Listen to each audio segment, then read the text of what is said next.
श्रीगुरुभ्यो नमः।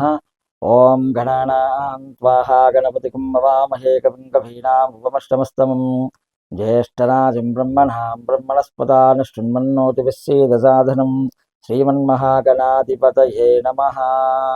మీనరాశి వారికి ఈ మాసం ప్రతికూల ఫలితాలు గోచరిస్తున్నాయి.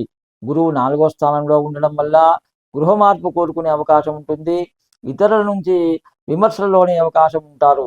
స్థిరమైన నిర్ణయాలు కూడా తీసుకోలేరు. ఆకస్మిక ధనవ్యయం సూచిస్తుంది. బంధుమిత్రులతో చాలా జాగ్రత్తగా ఉండడం మంచిది.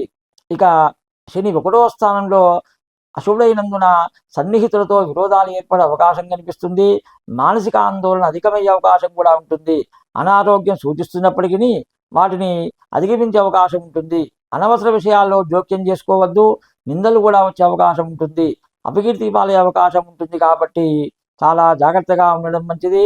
కొత్త పనులకు కూడా శ్రీకారం చుట్టే అవకాశం కనిపిస్తుంది. అలాగే రాహు 12వ స్థానంలో ఉండడం వల్ల ఆకస్మిక ధననష్టం సూచిస్తుంది. కొన్ని ముఖ్యమైన విషయాలను వాయిదా వేయడం చాలా మంచిది. స్వల్ప అనారోగ్య సమస్యలు కూడా సూచిస్తున్నాయి. వృధా ప్రయాణాలు కూడా చేయవలసి వచ్చే అవకాశం కనిపిస్తుంది. చాలా జాగ్రత్త వహించండి. సన్నిహితులతో కూడా జాగ్రత్తగా మెదలండి, లేకుంటే విరోధాలు కూడా వచ్చే అవకాశం కనిపిస్తుంది. ఇక కేతు 6వ స్థానంలో శుభుడైనందువల్ల ఇంట్లో శుభకార్య ప్రయత్నాలు సఫలీకృతం అవుతాయి. దూరబంధువులను కూడా కలుస్తారు. తద్వారా లాభాలు ఉండే అవకాశం కూడా కనిపిస్తుంది. ఆకస్మిక ధనయోగం సూచిస్తున్నప్పటికీ వెంటనే ఖర్చయ్యే అవకాశం కూడా ఉంటుంది.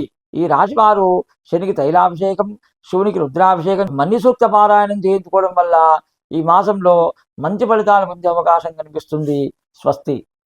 ఈ వీడియో మీకు నచ్చినట్లయితే ఒక లైక్ కొట్టి మీ అభిప్రాయాన్ని కామెంట్ రూపంలో తెలియచేయండి.